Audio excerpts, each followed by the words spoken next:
Good evening, Keto and Wrestling, MJ Wrestling Shoots family. MATTROISE here with another live stream tonight of Dark Side of the Ring. Tonight, Tony Atlas. Please allow me to be your eyes and ears for this broadcast, and we will discuss what we hear and what we watched during the commercial break. All right, how's everyone doing tonight? We are live. And Dark Side of the Ring is about to begin. Tony Atlas. Here we go. Hello, Marody. What's up, Garrett Light? Mr. USA, Tony Atlas. I had 19.5-inch biceps, and I was 225 pounds at age 19. God, he was a black Arnold Schwarzenegger. You have got it. Look at those arms. You have got it. Yeah, I mean, he was a total package. I know that I need to work hard. I need to train harder. A bodybuilder turned wrestler, Mr. USA Tony Atlas broke barriers as one of the first major black superstars in the sport. You gotta keep it. Getting it is one thing, but keeping it all together a different thing. I remember seeing black wrestlers get tarred and feathered. A lot of questionable racist behavior. Tony Atlas made little black kids all over the world feel like, man, I could do that too. I am gonna whoop on you and get paid for it. There were very few black wrestlers. There was a lot of time I wrestled in an area where I'm the only black guy. They saw money. They didn't see color. Hey, wait a minute. Holy shit, look at this guy. Strong. Tony Atlas, Mr. USA, climbing the ladder of success very, very rapidly in the World Wrestling Federation. Rising to heights few black wrestlers of his era had ever reached, Tony Atlas began to unravel under the weight of fame's pressures and pitfalls. I got trouble here, and I got trouble there, and I got trouble coming your way. Sex, drugs, and wrestling. Was a party every night at the hotel room. There were a lot of temptations, and there were a lot of different choices out there to make. I never bought drugs a day in my life. It was always given to me. It was in the dressing room, for God's sake. Wow. There's a lot of things about Tony Atlas I wonder whether it's legend or fact. Is it true or not? Tony's battle with addiction cost him significant opportunities, leaving him with no place to call home. So here's a guy who's making hundreds of thousands of dollars, and he's living on the street. It's not how much you make, it's how much you save. True. I was some homeless guy that smelled like something died, no place to live, no nothing. I became suicidal. I didn't want to live no more. I wanted to die. Yeah, Tony Atlas. Now, he has been known to embellish a few stories, so let's see. All right, so we're going to watch this, and you just tell us whatever you think about it. Mark feel about Henry. it.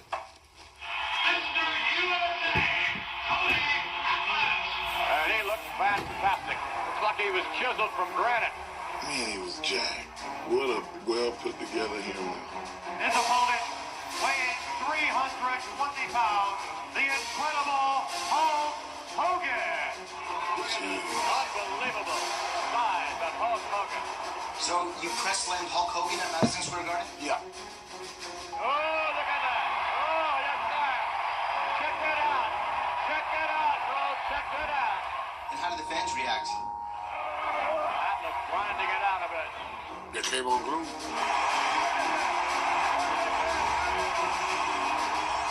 Hulk Hogan's, what, 330 pounds at the time, 6'4", and press him over your head. Hogan, I can hear him now, cussing up a storm. Tony wanted to press the biggest guy in the company because it was telling everybody in the audience, He pressed Hogan, look wow. how strong I am. He got his foot on the rope, though. The main event guy, Madison Square Garden, to go to living on a park bench. Sometimes people have to go through hitting bottom before they realize how good they really had it. I was born in Virginia. My mother was a devoted Christian. She only been with one man her whole life, and that was my father. My dad never worked. My mother worked. All of her dedication went directly to raising her kids. One time, we were walking down the street, and this guy slapped my mother on the butt. Oh. My mom turned around. She hit him with one punch and knocked him out. Wow. Laid him out right there. My mother said, I got to teach you kids how to protect yourself because I ain't always going to be here for you. Wow. That was something she said all the time. Because when I was young, you had to know how to use your hands. All through life, like we go back to my childhood, I was in anywhere between 50 to 100 fights, anywhere in there, easily. So I had a reputation that if you fight me today and I don't win, you're going to see me again tomorrow. Most of the influence in the black neighborhood when I was a child was bad influence. We looked up to drug dealers. We looked up to street fighter. We walked to school, and there was a fist fight every other day. I didn't care who you were. I would fight anybody. Now, my dad, he was a gambler, like to hustle money, so he took me down to scrap a corner and wait for the railroad men to come in, and when they get drunk, he would tell them, I bet you can't whoop that boy there. I don't fight these grown men. And he said, if you lose this fight, boy, you're going to get it worse when you get home. But I grew quick. By the time I was 12, I was already over 6 feet at 12. But I only weighed like 110 pounds. I was like a stick. And so one day, I was walking with this girl, because I helped her carry her books. I liked her. Really, I liked her shoes. She had tennis shoes on. So I hear this voice behind me say, I'm going to push you. All of a sudden, I fell head first. I got the dent in my head right here. Oh. The whole world turned red because all the blood was ran down into my face. My grandmother come running out. Hold on, come here, boy. My skull was split completely in half. We had no phone. She couldn't call the ambulance. She couldn't call the police. No way of contacting anybody. My grandmother said, I want you to pray.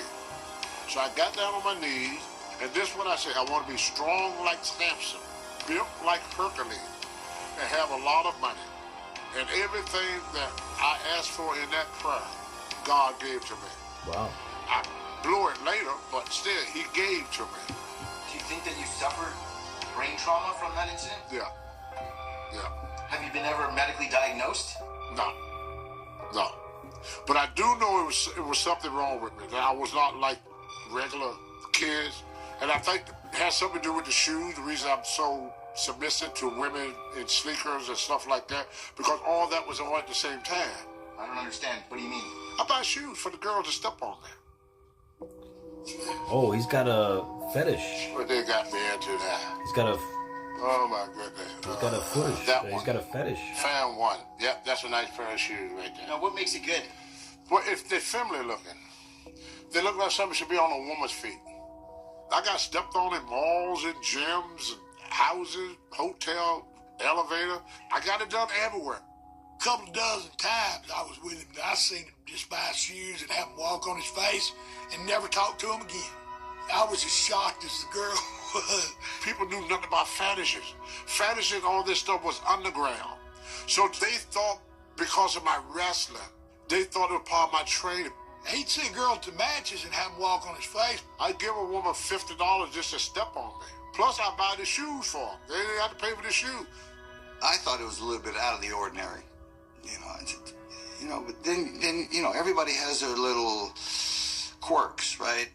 Things that make them feel good. As Popeye said, I am what I am. He's not the only foot guy in the world. Well, they said like I suck toes, which I don't. They say I like high heels, which I don't. They say that I whack off, which I don't. They try to make it into a sexual thing. Well, for me, my shoe fetish keeps me calm.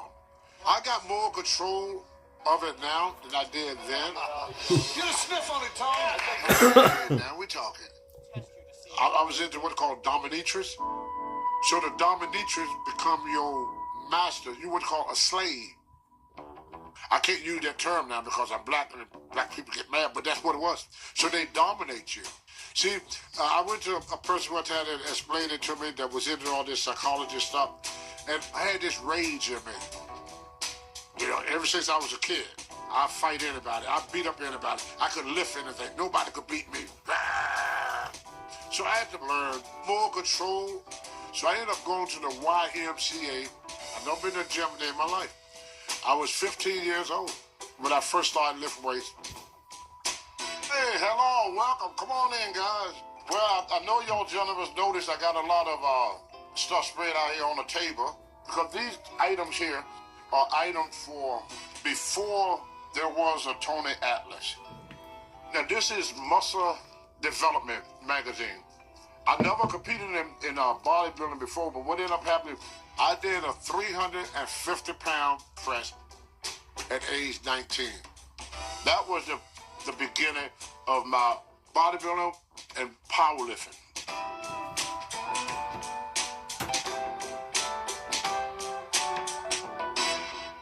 I saw Tony the first time at the YMCA.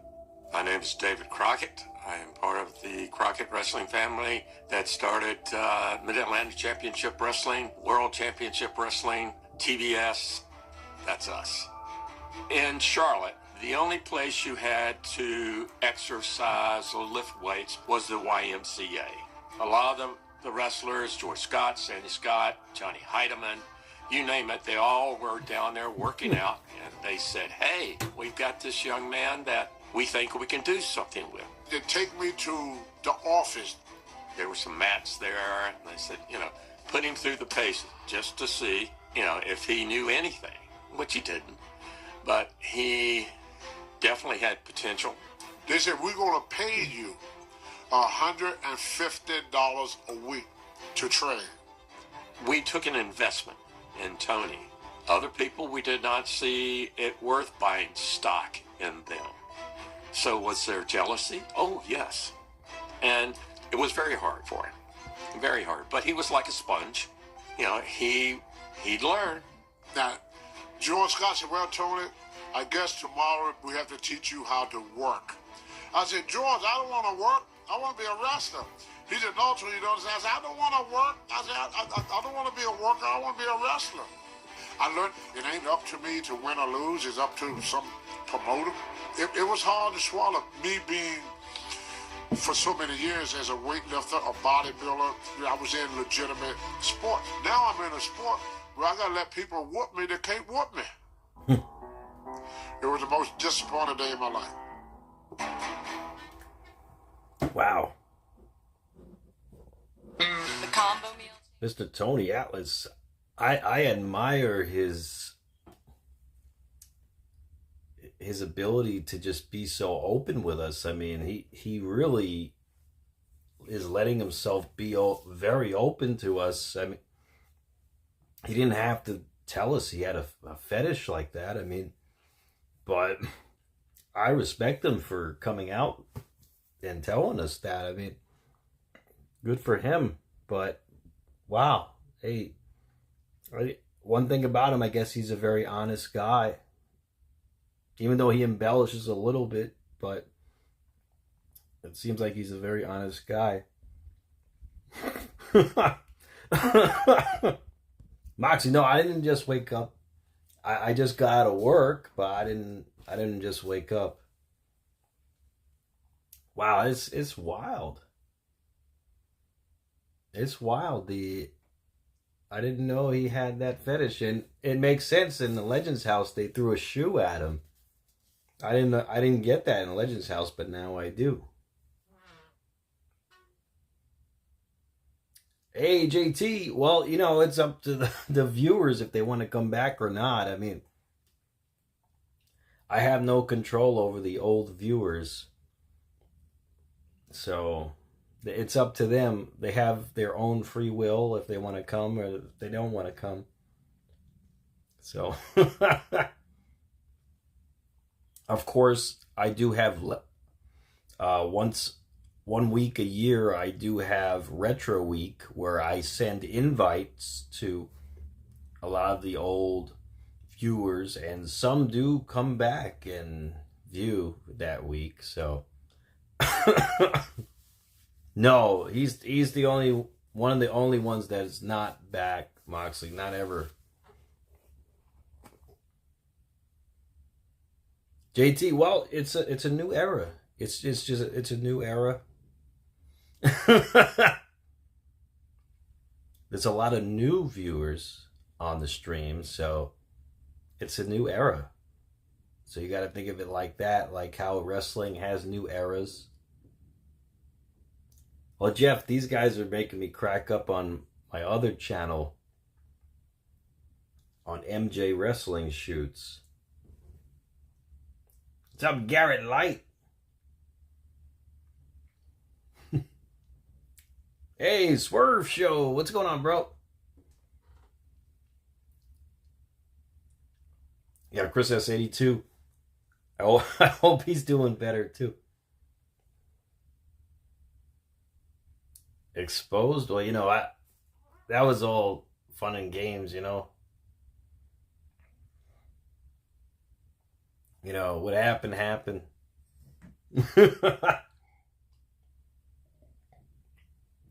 It was probably the greatest prank that happened during the pandemic. So, I don't know. I thought it was very funny. I think a lot of people found it funny too, so. It was going to end sooner or later. Like, it couldn't keep going, so. Whether... It was only 3 episodes of that debate, so it couldn't keep going. So, it had to end sometime. Excuse me. I know, JT. Yeah, I got him good. Yep, he went on to recruit a bunch of minors in Australia for Fortnite. Yep. Yeah, that was like probably one of the best pranks I think I've ever seen. I mean, it was...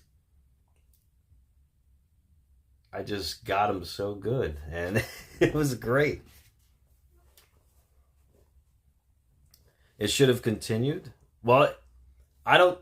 If it went on too long, it wouldn't have been great, as good as it was, you know? A lot of kids could not afford to do senior picture. So this year we're became back. my senior picture. And then look at my arms. Tony Atlas was one of the biggest and one of the strongest, so I completely identified with it. I'm Mark Henry. Some might say the strongest man that ever lived. And Tony Atlas was my manager. Ever-present Tony Atlas. Tony was a heavyweight that didn't look like a heavyweight. You could see every vein and muscle. He wasn't just a guy that had show muscles. Tony had go muscles. I was a champion in 3 sports simultaneously. I was a champion in bodybuilding. I was a champion in powerlifting. I was a champion in weightlifting. Wow. You know, 22-inch arms, 24-inch waist, 28-inch thighs, lats, traps, shoulders. See, he was built. And it just wasn't cosmetics because he had the strength to back it. Elbows locked, and he did it.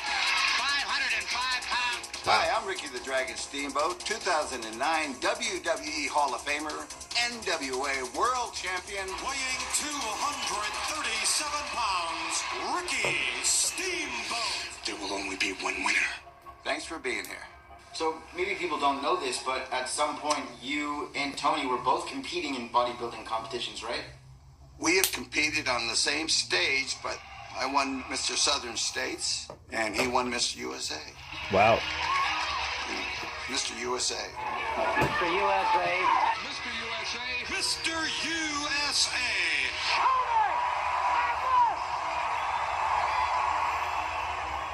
I think 3 days ago, Jeff. Plus years in this business, I've seen bodybuilders come and go. You're big, you're strong, and all this stuff. That doesn't make you a great wrestler. Hey, I'm Gerald Briscoe. No, they broke up WWE JT. Hall of Famer, but you might know me better as Jerry Briscoe.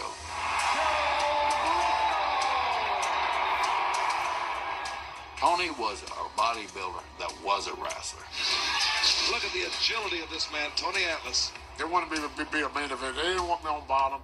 They wanted me on top because, you know, by then I had best body in wrestling. The first year of my career, I was a champion. With his chiseled physique and natural talent in the ring, Georgia Championship Wrestling wastes little time crowning Tony their television champion. You know, when you got this belt, you got to keep it. Yeah, I mean, big guy, good looking. I mean, he was a freak of nature. Hello, my name's Tommy Wildfire Rich, former NWA World Heavyweight Champion when wrestling was wrestling. Johnny Rich. You want to see me?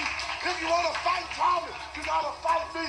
If you want to make love to Tommy, you got to love me. A few months, they started pushing us as a tag team. Yeah, that's me and Wildfire Tommy Rich. That's when we were young whippersnappers right there. Me and Tommy enjoyed the championship wrestling. Black and white, we'd fight all night. And the people just loved it. I mean, it was, you know, salt and pepper. And I'm talking about back in 78, I think, is when I started in there. It's the black and white thing, you know. It's a different world back then. You know, some of them little towns didn't like black folks there. Today, it'll be called racism. My day, it was called average.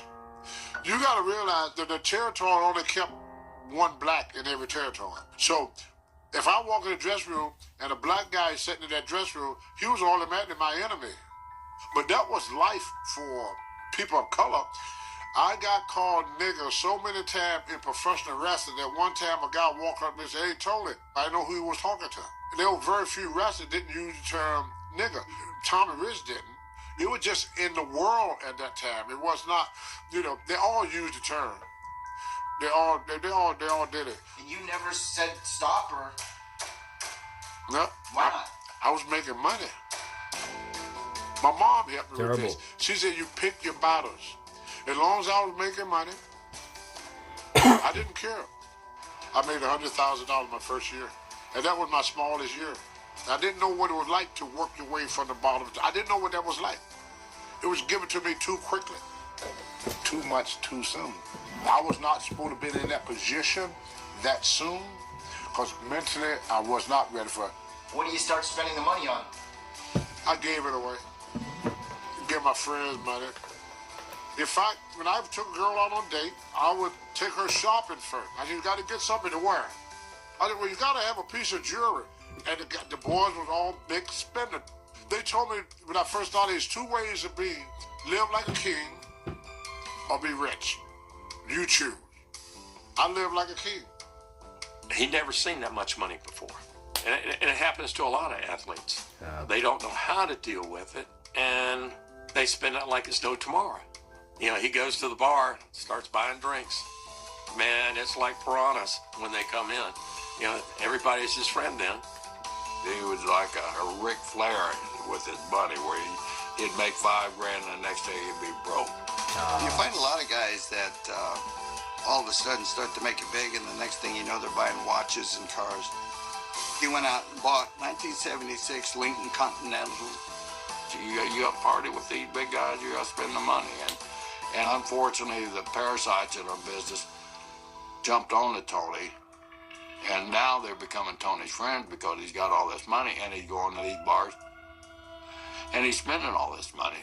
Hey, Tony, buy me a drink. You know, buy me dinner tonight. Let's go out and have some fun, right? And you go to a club, and the next thing you know, you got a $300 bar tab, and guess what? The friend that was with you is gone. Oh, shoot. The girls would come up to you. You didn't have to go to them. And they say, you want to go to the room? Most of the time I would take 3 women up to the room. Party, drink, smoke. Every night was an orgy. I wanted to fit in. And drugs was in the dressing room, for God's sake. I didn't go out looking for it. It was in the dressing room. You know, whether it's pain pill, or Valium, or Xanax, or a little Coke, whatever it was, you know, we all participated a little bit. They called our group the Bad Boys because we was in trouble every week. I'm referee Nick Patrick. You probably remember me as the NWO ref. I also was a referee for WWE. Nick Patrick, we're crying out loud! We would just, every week, somebody doing something stupid. Just drinking, and we had doctors writing out whatever we wanted, and smoking, and just snorting, and whatever. We were just, it's a miracle we survived. But anyway, we got tired of Tommy never driving, and then just finally said, we are not your chauffeur any longer, which was a horrible mistake.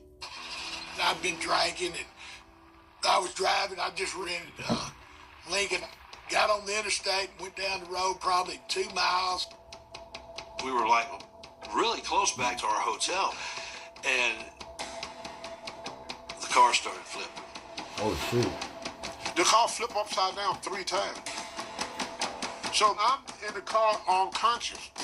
I don't know what's going on. Damn. I was almost dead. Oh, that's horrible.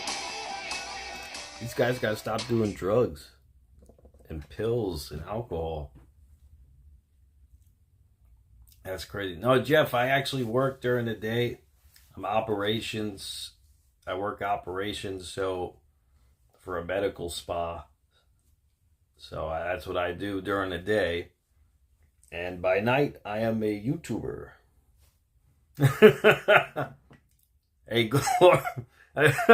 Excuse me, a glorified YouTuber.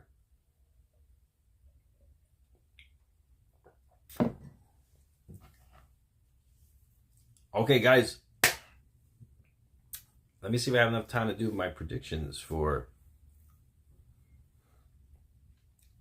These are my predictions for WrestleMania Night 1. Jade Cargill will defeat Naomi in a heated battle, to say the very least. Rey Mysterio will defeat El Grande Americano in his official WrestleMania debut. Jacob Fatu will win the U.S. title from LA Knight. The War Raiders will retain the World Tag Team Championships against the New Day.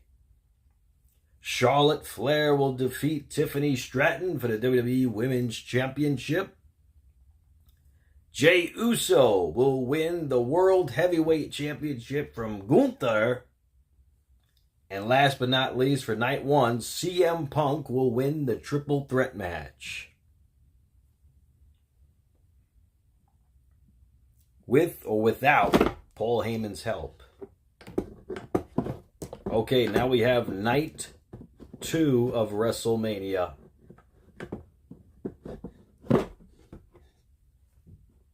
Night 2 of WrestleMania. Logan Paul will defeat AJ Styles. Damian Priest will defeat Drew McIntyre in the Sin City Street Fight.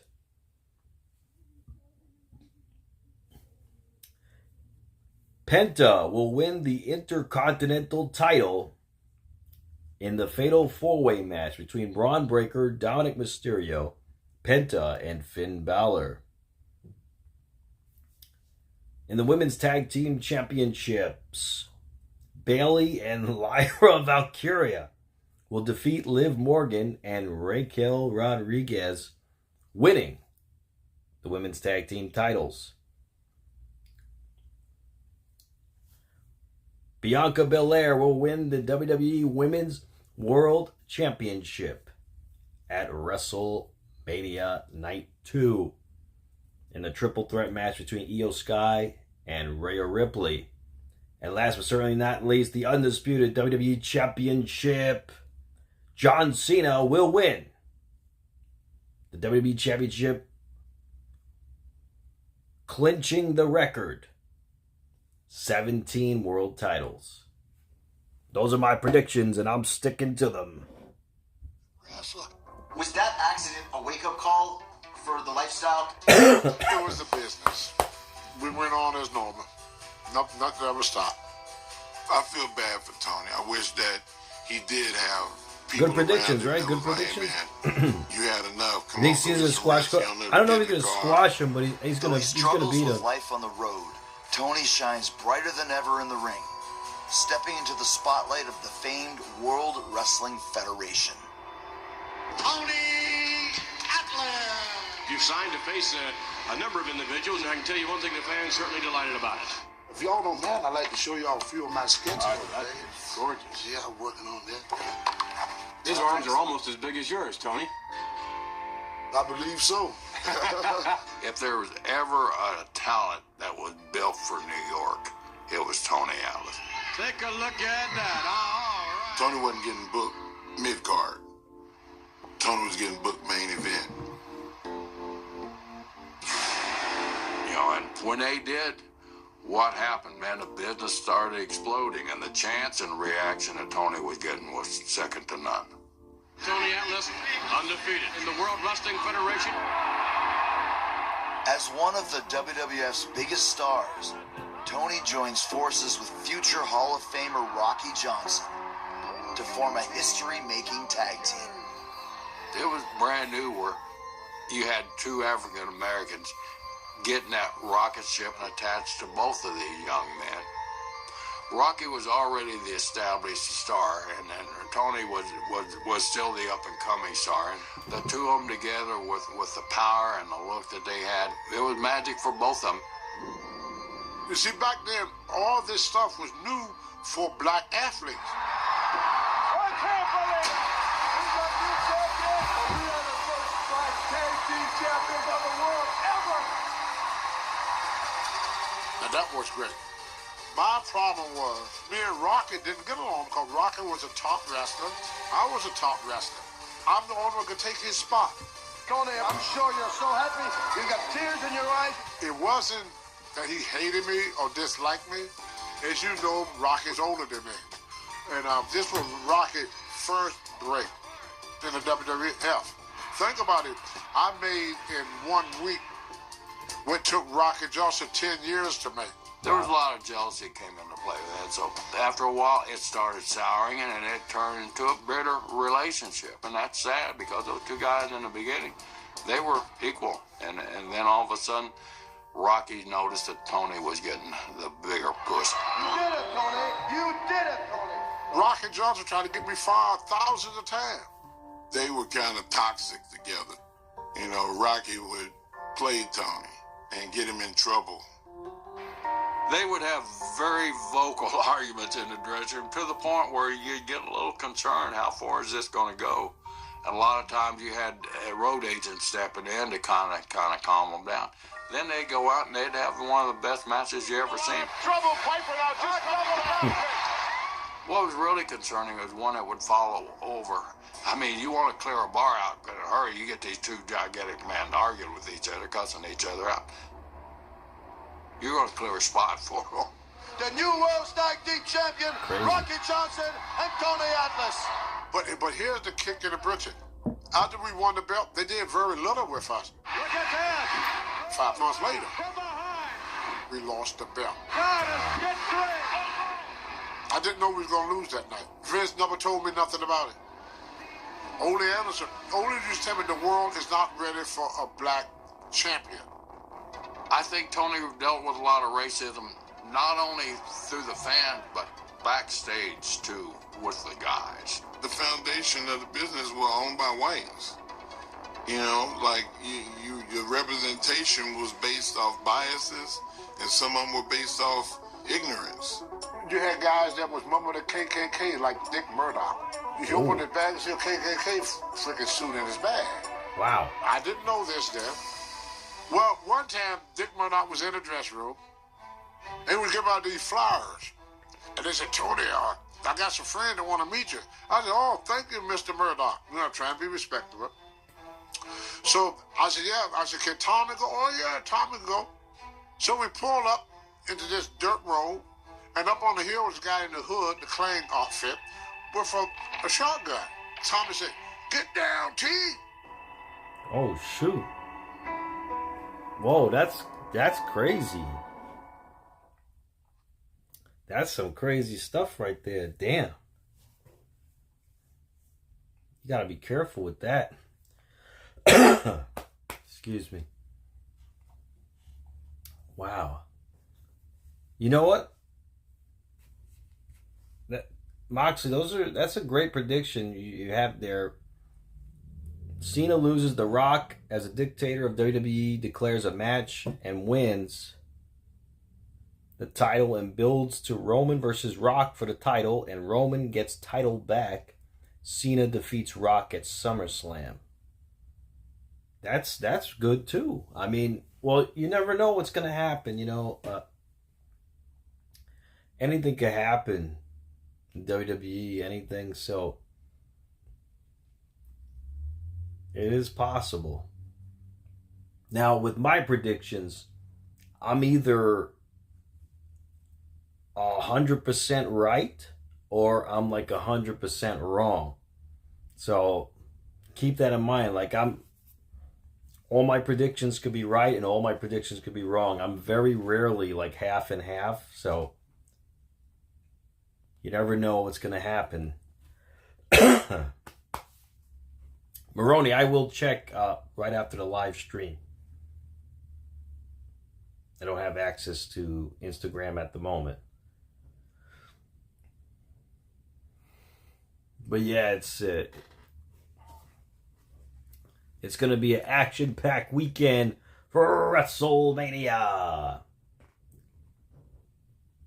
And it is a shame, though, that WrestleMania Night 2 falls on Easter Sunday. And I kind of don't like it when these PLEs fall on holidays like this. And they've been making it a habit, you know, with PLEs falling on holiday weekends. I mean, that's not cool. Because obviously I would like to visit my family on Sunday. And I'm going to be pressed for time, but I'm definitely going to do the live stream. But not just Easter. Elvis, you're right. They don't care. I was a slow learner. You're right. And she said it happened every day. I got brain damage as a kid. So anyway, Dick Murdoch gave me this flyer. Excuse me. So me and Tommy, we driving, and Tommy have not looked at the paper yet. Said, let me see that damn flyer you got there, Tommy. Hot damn T, this is for the KKK. So I lay down in the seat. Tommy's on the car, man. Are you sitting here? The Ku Klux Klan. Didn't you read the thing, T? I said, yeah, I looked at it. He hot damn Murdoch just started the damn Klan meeting. So we get by the dressing room, and the guys are having a laugh. They said, we didn't really think you would go. Yeah, he was definitely taken advantage of. Tony never looked for the bad in someone. You know, even after the first couple of stabs in his back, didn't quite understand it, maybe didn't quite feel it. But then, you know, you get stuck enough times, you go, what the hell's going on here? Years of racism, exploitation, and locker room jealousy pushed Tony to numb the pain with his vices. He told me he would go do drugs, or he would go get so sloppy drunk that he couldn't even think about nothing but him being intoxicated. That's a horrible existence. Then I started going to the locker room to intimidate. And that's where everything started spiraling down. And the success and the money and the fame started going to my head. And I had a Colt 357 Magnum. Oh. And I started shooting at the ceiling with it. Oh. I destroyed my own career by wanting revenge. I figured I would hurt others as much as I was hurt when I was a kid. He became a different person. He was not Tony Atlas then. Not the Tony Atlas I first saw at the YMCA. He's gonna be in trouble now. All these wrestlers that he's beating, he's on top of the world and self-destructs. I mean, it was like sex, drugs, and rock and roll, but it's sex, drugs, and wrestling. Of course, back then we was all doing it. I was stupid. Even though I had all this fame and everything, I was not a happy person. I walked out over a pair of shoes. I threw away the championship for a pair of sneakers. What do you mean? Well, one day I'm at the airport, and this girl was telling me she can't wait to see me. She got some new shoes. She said, I'm going to walk all over you. I said, shit. I could go do this and come back to wrestling. And Chief J. Strongbow tried to save me. He said, this match is going to be one of the most important matches of your life. I said, oh, and I'm going to L.A. to do my girl. Wait, hold on a second. You would have had an opportunity to become the first black world champion, but instead you decided to get on a plane to go get walked on? Yeah. I had to lose everything to learn to appreciate what I had. What? What the hell's going on? Oh, Merry Christmas. If you miss one show and you got a good excuse, that's one thing. But if you start missing one here and there and here and there, you lose your dependability. And That's what they do. They depend on us to do what we're supposed to do. I can't think of nothing worse. Everybody there that paid money because, oh, I want to see Tony Atlas. Now look at that. Yes, sir. And then you go, I ain't coming. Come on, man, you can't do that. When I came back, Vince let me go. I was fired. He told me himself, I have to make an example out of you. In fact, it was a compliment in a way. See, all the wrestlers were screwing up. He said, I have to make an example out of you because if I fired Tony Atlas, then everybody would know I would fire anyone. Think about it. You taking out your biggest star you got on your car, on your roster. That says a lot about the promoter because he's sacrificing crowds and houses to try to bring you back to reality. You know, sometimes you got to be protected from yourself. Tony's addiction and release from the WWF land him in a small New England-based promotion under the control of promoter Mario Savoldi.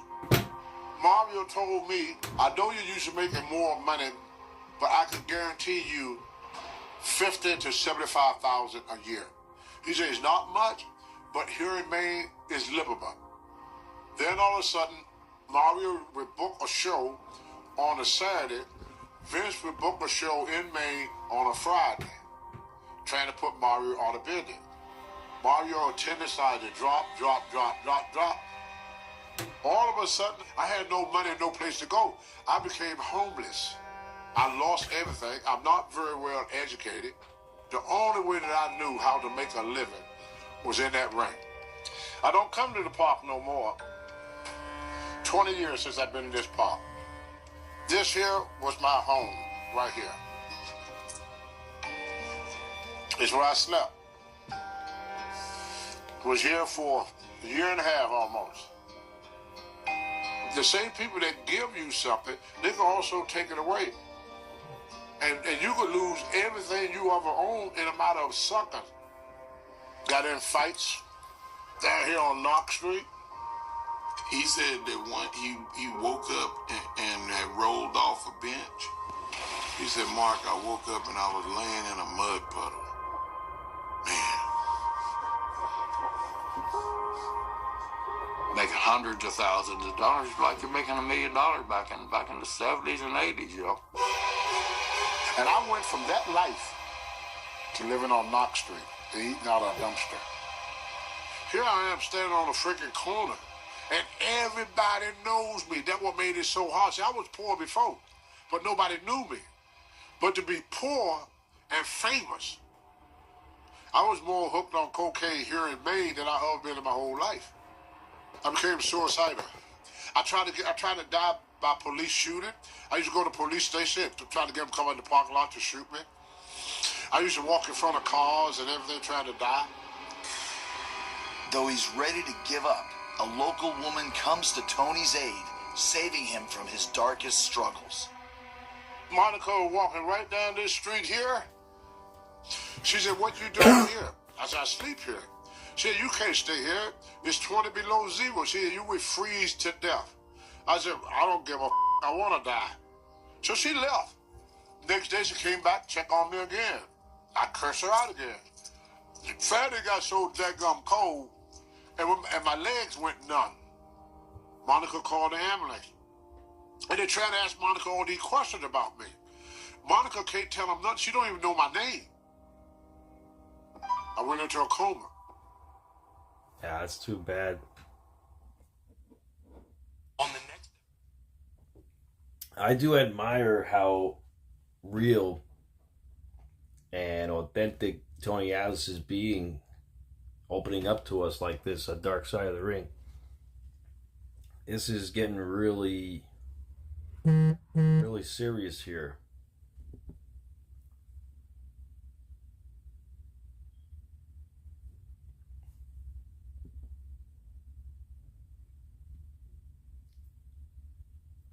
Yeah, I mean, what Tony Atlas was making back then, he could have lived on today, really.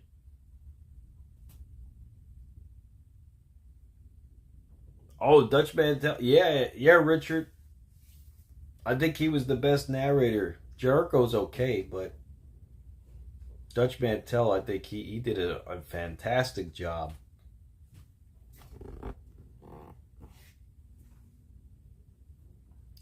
But yeah, it's what a terrible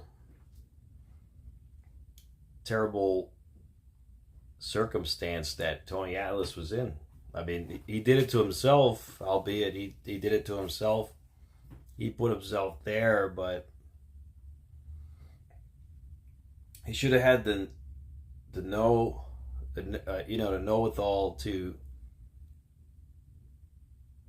get himself out of that predicament, to not go down that road as far as he went. I mean, that's crazy. Like, he let his fetish control his life. He could have been the first ever black champion, world champion, and he chose a foot fetish with shoes on over that. I mean, come on, what are you doing? That's crazy. That's downright embarrassing. That's sad that he would do that.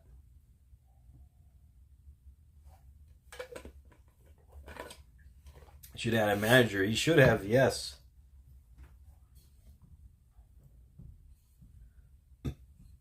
Vince, yeah, he was a ruthless businessman, Richard. Number one thing he wanted was to make money. It's a business, so he treated these stars all expendable.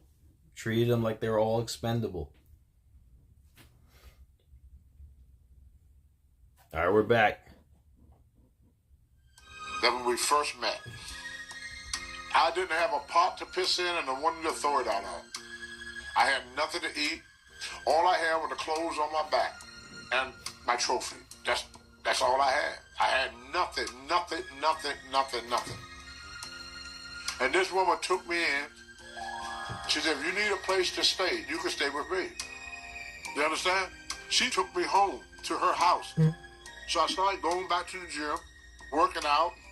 I got a little part-time job here. I work as a bouncer to pay the rent. All of a sudden, Vince saw me a contract. With Mario Savoldi's promotion struggling, Vince McMahon reaches out, offering Tony another opportunity for glory. Monica started crying. She said, now that you're back doing what you do, I probably will never see you again. And I said, Monica, yes, you will. I bought these cheap rings. I bought these rings, this ring right here. I still got it. And I said, Monica, now we are married. Oh. For Vince to do that, that's, because it's easy for him to just say, get the hell on. And of course, I'm sure Tony had enough time to know that he'd done wrong and loved the opportunity to get to come back. He said, well, let's bury the hatchet. He said, I got a great idea for you. What have we got here? Take a look at this. Would you Saba Simba? Proud of his heritage. I have not seen this man for years and legally. We got a great idea for you. Saba Simba. Here's the kick in the teeth. My first night in Saba Simba, Ronnie Piper said this. That's Tony Atlas. That ain't no Saba Simba. That's Tony Atlas. Piper's right. Everybody knows that's Tony Atlas. I thought it was low. And he ain't the only one. There's a lot of people that have played roles and characters that they felt like were belittling. Tony Atlas was a respected superstar. All of a sudden, he's a... Who? Vince, what were you thinking? Had me to come out and do a gimmick and then tell people who I am. I couldn't understand why he did that. Why walk around looking like that? You look like a fool. From behind here. I think it was a way of making fun of him. And what? Which is just because? It's because Vince can. I think Ricky the Dragon Steamboat worked great. But then when they turned me into the costume-wearing, fire-breathing dragon, it was more like a caricature. And of course with Tony, the same thing. Look at Atlas, wow! Just 180-degree turn. If that was the intent, then it was a success because that was embarrassing. Oh, God. Salva, give me a break. My third grade son at that time could promote a better idea than that. So how did you feel about the gimmick? I mean, right before Summer Simmer, I was eating out of a dumpster, sleeping on a park bench, and you're gonna ask me how you like the gimmick? Brother, he could have put me in a freaking pink gorilla suit at that time. I would have loved it. Tony's return to the WWF doesn't last long, and despite stints in other promotions, he never regains his former glory. But in 2006, Tony is inducted into the WWE Hall of Fame, giving him one last moment in the spotlight. Well, and of course, this is my Hall of Fame introduction here. WWE Hall of Famer. I'd like to thank the wrestling fans. Tony was a role model for a little black kid that watched wrestling and had somebody that identified that looked like him. And I requested Tony as my manager. I wanted Tony. Yes, sir. I heard you need to do that for a payday. Next I know, they telling me I'm going to manage Mark Henry. Over 15 years after leaving WWE, Tony's new role as a mentor sees him guiding Mark Henry on the road, hoping he won't repeat Tony's mistakes. It was just a childhood dream. Wanted to be in the same room with Tony Atlas. And Tony and I would go to the gym. It used to amuse him, the stuff that I could do. And I got in really good shape, though, riding with Tony. Tony Atlas and the world's And then I went into a different level of, Hall of Pain stuff. Somebody call the police. That was awesome. So how and when did Vince fire you for good? The last time I worked for him, I was with Mark Henry. Tony Atlas is woven into the fabric of our craft. I had to catch a flight. That red eye, leave out at like 12:30 or something out of Las Vegas. Vince said, Tony, you just as much a part of this company as anybody here. I get home, I get a phone call, we have to terminate your contract. Why? I just talked to him yesterday. That's Vince. What come out of Vince's mouth, don't trust him. Why did he do that? Why did he fire him all of a sudden? Jeez. Excuse me.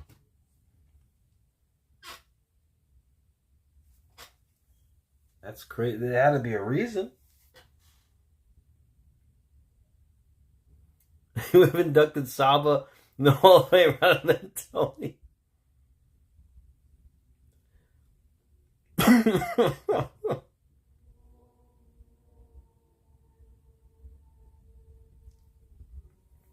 Yeah, I mean, it's insane. It's insane what happened.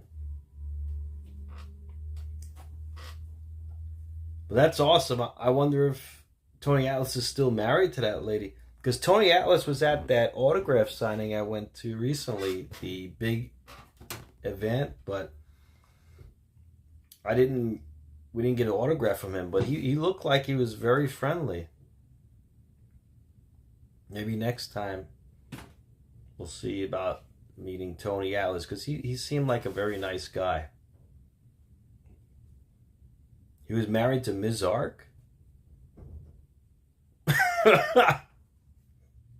I don't know. I mean,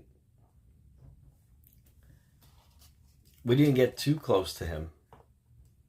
But from what we saw from his fan interactions, he looked like he was very friendly.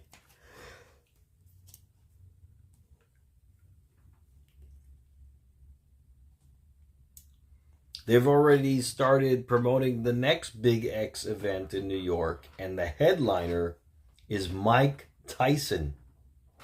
Mike Tyson is the headliner. That is wild.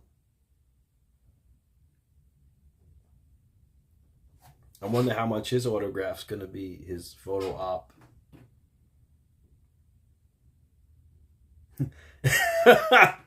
Yeah, Vince has even worse fetish than Tony Atlas. $150. That's not bad for the combo. That's not bad at all. I would have thought it would be at least 200. But now I know for the next time, if I want to get an autograph and picture from one of the top stars, you got to book it in advance online. You can't get it at the event. They close off sales online. Because when we got there, Sarah wanted to meet AJ Lee and we couldn't get AJ Lee. They said they cut off sales online. She had the longest line in the whole building. I mean, she surpassed Bret Hart, Sasha Banks, Ric Flair. Everybody that was there, she surpassed all of them. Her line was insane.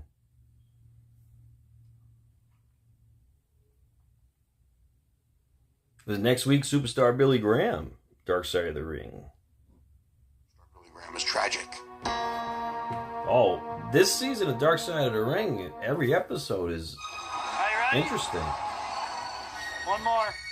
Years after his historic time in WWE, Tony Atlas keeps his legacy alive, offering fans another glimpse of Mr. USA.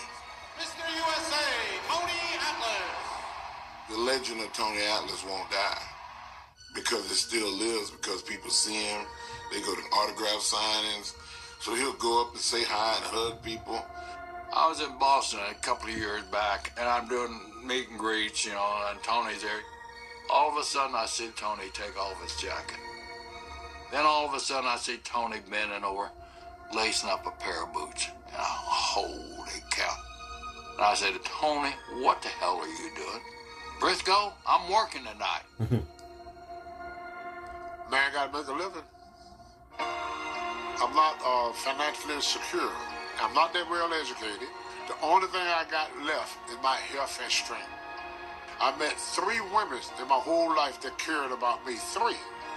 My mother, my grandmother, and my wife, Monica.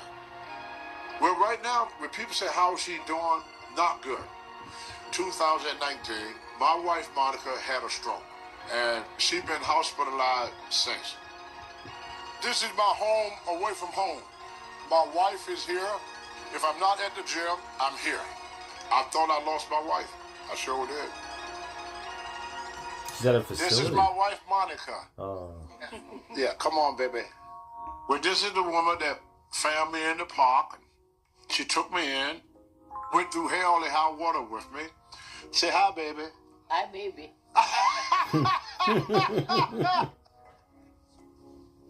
So how your day going, baby?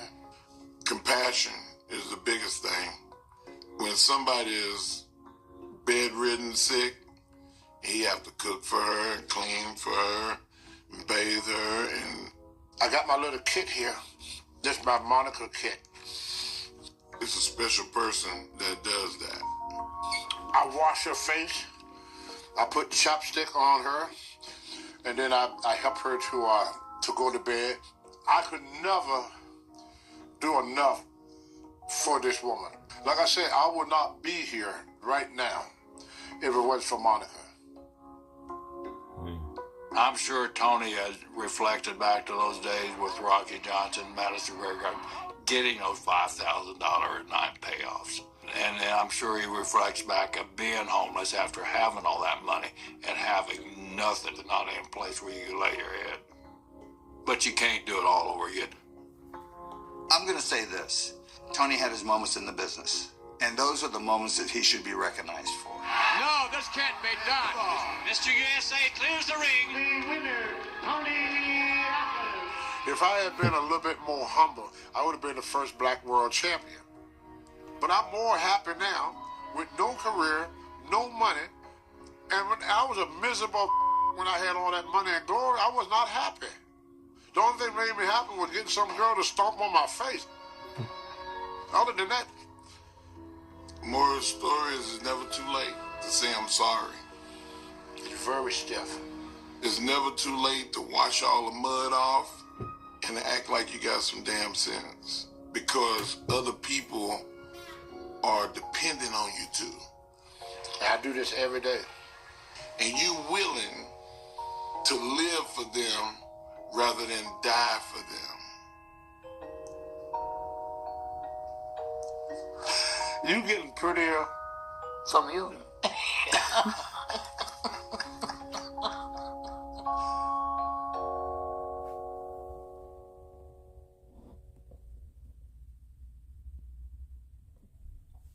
Wow, good guy. Tony Atlas, really good guy.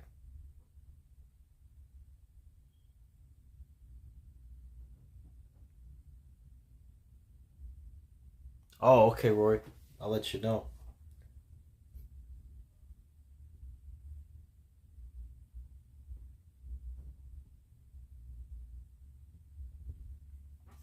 Yeah, next time I go to the big event, if he's there, I'll get an autograph from him. He's a good guy. Vader's Dark Side. No, I didn't stream it. I saw it though. I didn't stream it though. I couldn't stream it last week, unfortunately. I was more sick last week than I am today or yesterday. Like, I'm still getting over what I had. Tony Atlas could go AEW. Sure. I mean, sure he could.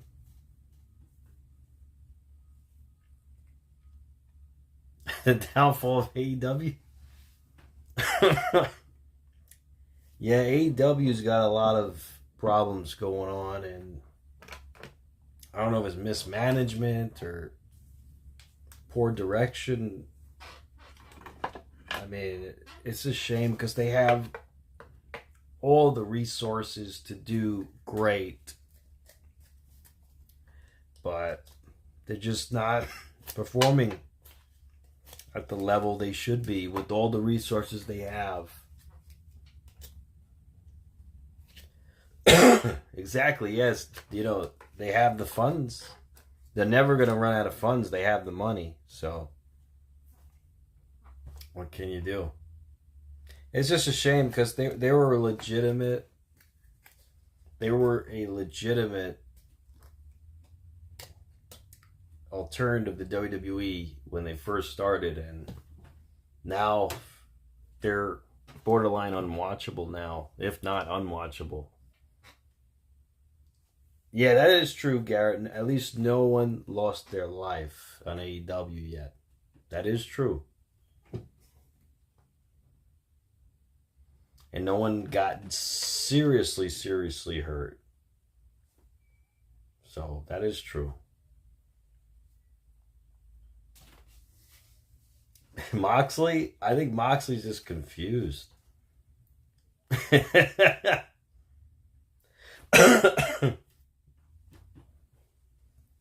Yeah, Moxley, that was a crazy bump with the bed of nails, the bed of nails. I couldn't believe they did that. I mean, that was crazy. Well, all right, guys. I hope you guys have a great night tonight. Be safe, be well, each and every one of you. And I'll come back for Friday night. If not SmackDown, I'm going to try to make it for SmackDown. But if not SmackDown, I will make it for the Hall of Fame. To live stream the Hall of Fame. Hopefully. All right, guys. Have a great night. Be safe, be well. So great to see you guys. And I'll catch you guys next time on the live stream. Yeah, Edge looks completely different. He does. Good night, everybody. MATTROISE signing out. Be safe, be well, guys. So great to see you guys.